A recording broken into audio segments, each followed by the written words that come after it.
dedicated show to my dad, who passed away today. I think mom gets her due today.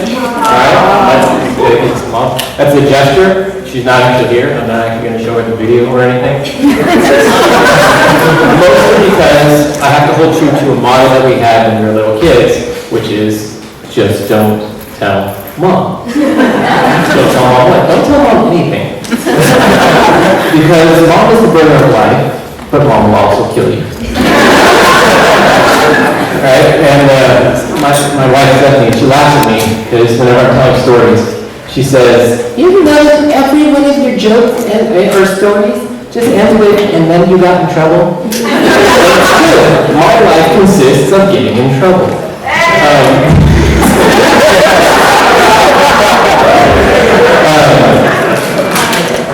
So, who here is homeschooled independent study at one point in their lives?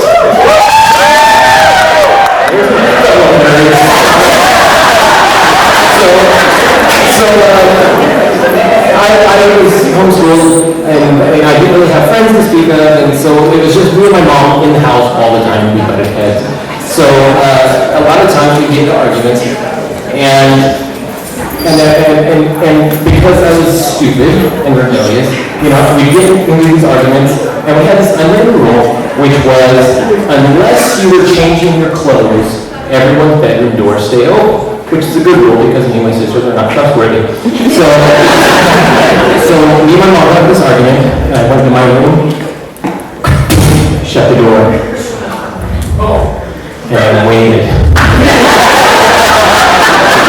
And then, inevitably, my door imploded.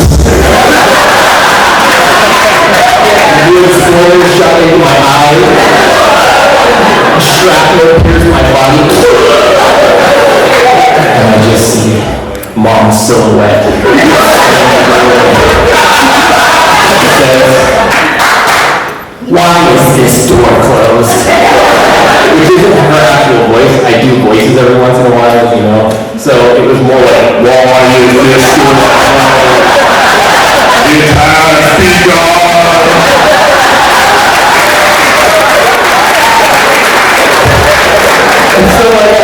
And me being 15 and stupid, and I knew everything in the world, I didn't back down. I said, "Why, Mom, it's closed because this is my room." Which is how I sounded in my life. But that moment when your parent is like at 11, their anger level's like at 11, like, "It's over 5,000." And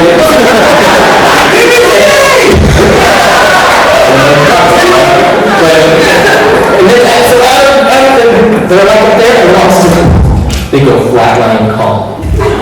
That is the most terrifying thing to the child. Mom goes, "Oh, is it now?" And walked away. I was so terrified. I was like, wait, what? No, wait, what are you doing?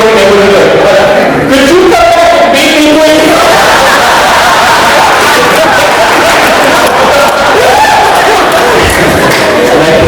And my door was missing. But another time we had a 14-foot trampoline, and the rule was only one jumper at a time, which never happened. So me and my nephew and my little sister are trying to see who could bounce each other the highest, and inevitably, my 5-year-old nephew Eric, gets launched off and lands upside down on his head on the concrete, and then down some lava rock. He's going to run down to him, he's like,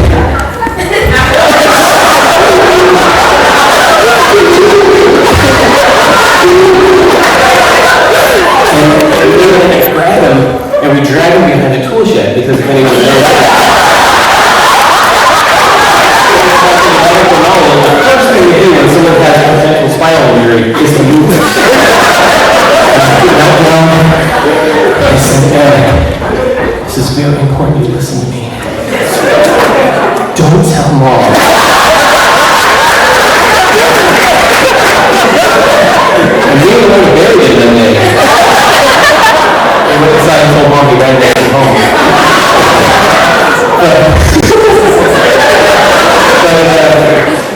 I'm always in trouble. That's the problem. Is that, for instance, for this next joke, I am the jerk. Okay, and I usually portray myself as a nice guy up here.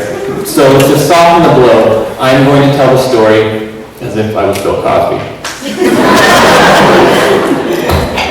The other day, my wife came home from the shopping store,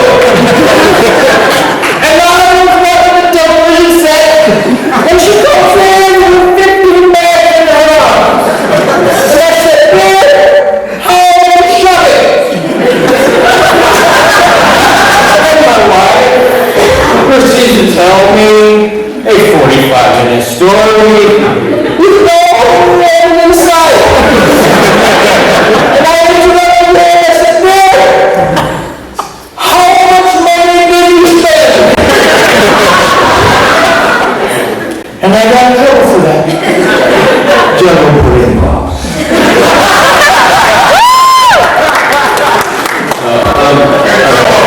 Seriously, I mean, think about it. If you don't rush things and take your time to really find that one special someone, then you'll be happy for the rest of your life. I mean, take the example of me and Steph, for instance. We totally settled, and now we're like stuck with each other for the rest of our lives. Don't do that.